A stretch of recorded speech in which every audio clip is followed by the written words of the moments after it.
मनरेगा की जगह लाए गए वीबीजी राम जी बिल के खिलाफ कांग्रेस और वाम दलों का प्रदर्शन जारी है। आज भी संसद भवन के बाहर विपक्ष ने मनरेगा के समर्थन और नए बिल के विरोध में नारेबाजी की। इस दौरान कई बड़े नेता यहां मौजूद रहे।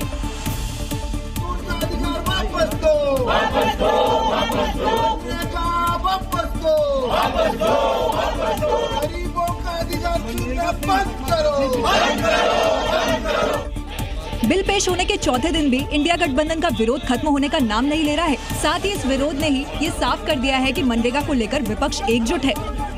इस प्रदर्शन के दौरान भी एक पोस्टर सांसदों के हाथ में दिखा, जिसमें लिखा था पहले गांधी को मारा और अब उनके नाम को मार रहे हैं। जो बिल है इसका हम पूरी तरह से विरोध करेंगे और एकदम ठोस विरोध करेंगे। सब पार्टियां, हमारी जितनी भी पार्टियां, सब सहमत हैं। इस बिल से मनरेगा खत्म होने जा रहा है। मतलब साफ है कि जिस तरह विपक्ष नए बिल का विरोध कर रहा है, उससे यही लग रहा है कि ये विरोध अभी और बढ़ने वाला है। बीजेपी ने यूपी में पंकज चौधरी को पार्टी का बॉस बनाकर कुर्मी वोट बैंक में सेंधमारी की कोशिश की है। पार्टी का ये कार्ड 2027 के विधानसभा चुनाव में बीजेपी की हैट्रिक लगवा सकता है और यही कारण है कि बीजेपी के इस कदम से अनुप्रिया पटेल से लेकर समाजवादी पार्टी में बेचैनी देखने को मिल रही है। बीजेपी ने यूपी के उन 128 सीटों को टारगेट किया है जो कुर्मी वोट बैंक से सीधे तौर पर जुड़ी है, जिसका असर अब अनुप्रिया पटेल की पार्टी अपना दल और समाजवादी पार्टी के पीडीए फॉर्मूले पर पड़ सकता है। यूपी में कुर्मी समुदाय की आबादी 7 से 8% है। 48 से 50 विधानसभा सीटों पर निर्णायक भूमिका में है। पंकज चौधरी को कमान देना बीजेपी की सोशल इंजीनियरिंग को दुरुस्त करने का एक तरीका है। कुर्मी समाज की पकड़ पूर्वांचल, बुंदेलखंड और रुहेलखंड है, जिसमें 24 से ज्यादा जिले आते हैं। 2025 में यूपी की आबादी करीब 25 करोड़ है। ऐसे में कुर्मी समाज की संख्या 1.75 से 2 करोड़ के बीच हो सकती है।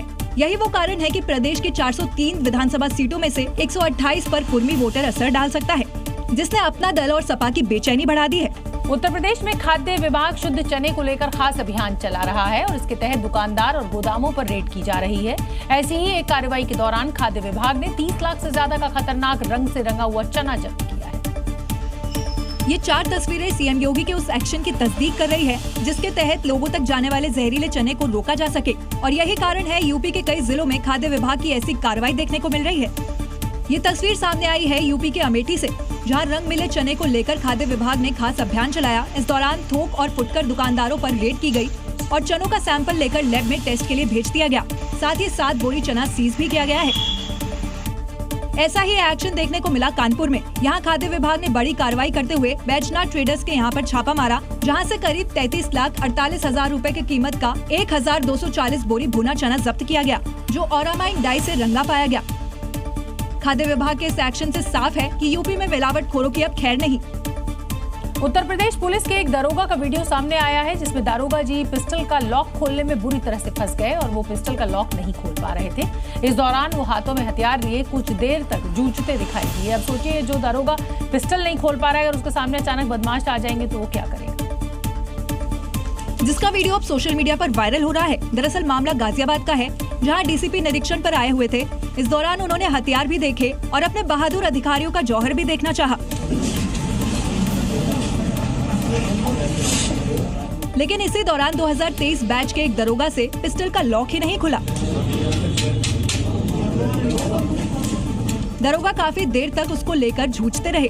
उनके साथियों ने भी पीछे से धीरे धीरे से बोलकर उनकी मदद भी करनी चाहिए, लेकिन दरोगा के अधिकारी के सामने भारी फजीहत हो गई। कुछ देर तक मशक्कत करने के बाद दरोगा ने पिस्तौल की मैगजीन से लॉक पर मारा, तब लॉक खुला। गाजियाबाद की पुलिस की पहचान एनकाउंटर करने वाली सख्त पुलिस के तौर पर है। आए दिन होने वाली मुठभेड़ों में पुलिस अंधेरे में भी अपराधियों के पैरों पर सटीक निशाना लगाकर उन्हें लंगड़ा बना रही है। अगर ऐसा ही हाल मुठभेड़ के दौरान हुआ तो सोचिए क्या करते दरोगा जी। उत्तर प्रदेश में व्हीलचेयर और स्ट्रेचर अब मरीजों के लिए नहीं बल्कि अपराधियों के लिए जरूरी हो गया है। उत्तर प्रदेश पुलिस ने क्राइम की कमर तोड़ने का बीड़ा उठा लिया है। हर दिन ऑपरेशन लंगड़ा अंजाम दिया जा रहा है। माफिया, गैंगस्टर्स के बाद अब गौ तस्करों के खिलाफ यूपी पुलिस का महाअभियान चल रहा है। ये यूपी के 4 शहरों की तस्वीरें हैं, जहां योगी फोर्स ने गो तस्करों की अच्छे से मरम्मत की है। सीएम योगी का मैसेज एकदम क्लियर है, क्राइम करोगे तो लंगड़ा बनोगे। पुलिस और एसटीएफ को चकमा दे रहे 25,000 के इनामी बदमाश झिनक निषाद आखिरकार पुलिस के हत्थे चढ़ गया है। गोरखपुर में पुलिस के साथ हुई मुठभेड़ के बाद गिरफ्तार किया गया। बरेली में योगी फोर्स ने 2 गो तस्करों को जीते जी नर्क के दर्शन करा दिए हैं। रिजवान और जुनैद को मुठभेड़ के दौरान पैर में गोली लगी है। मुजफ्फरनगर में पुलिस की गोली लगने से 20,000 का इनामी गोकश घायल हो गया है। सहारनपुर में भी यूपी पुलिस ने अपराधियों का पीतल ट्रीटमेंट किया और लंगड़ा कर दिया। खूबसूरती बढ़ाने के नाम पर जिन क्रीम्स का इस्तेमाल किया जाता है वो आपको बदसूरत भी बना सकती हैं, क्योंकि दिल्ली पुलिस की क्राइम ब्रांच ने नकली दवाइयों और नकली कॉस्मेटिक्स क्रीम बनाने वाले एक रैकेट का भंडाफोड़ किया है। इस फैक्ट्री में सिर्फ नकली बेटनोवेट सी दवा ही नहीं बल्कि फेयर एंड लवली और वीट जैसी मशहूर ब्रांडों की क्रीम भी बनाई जा रही थी।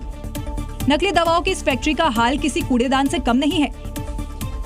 इधर उधर बिखरे सामान और बड़े बड़े केमिकल से भरे नीले ड्रमों के बीच वो दवाइयां बन रही थी, जिन्हें देखकर आप और हम धोखे में खरीदकर इस्तेमाल कर रहे होंगे। यहाँ से पुलिस ने मौके से भारी मात्रा में कच्चा माल और आधी बनी दवाएं बरामद की है। 600 kilo stearic acid, 7 kilo emulsifying wax, 20 litre के 105 प्लास्टिक ड्रम, 600 खाली फेयर एंड लवली डिब्बे, 700 fair and lovely wrapper, 500 Veet wrapper box, 154 Veet hair removal cream tube, 800 तैयार फेयर एंड लवली क्रीम, 758 तैयार वीट क्रीम, 150 सादे कार्टन बॉक्स। पुलिस ने 2 आरोपियों को गिरफ्तार कर लिया है, पूछताछ जारी है। अभी और लोगों के नाम सामने आए हैं इसमें और सबके खिलाफ सख्त से सख्त कार्रवाई होगी।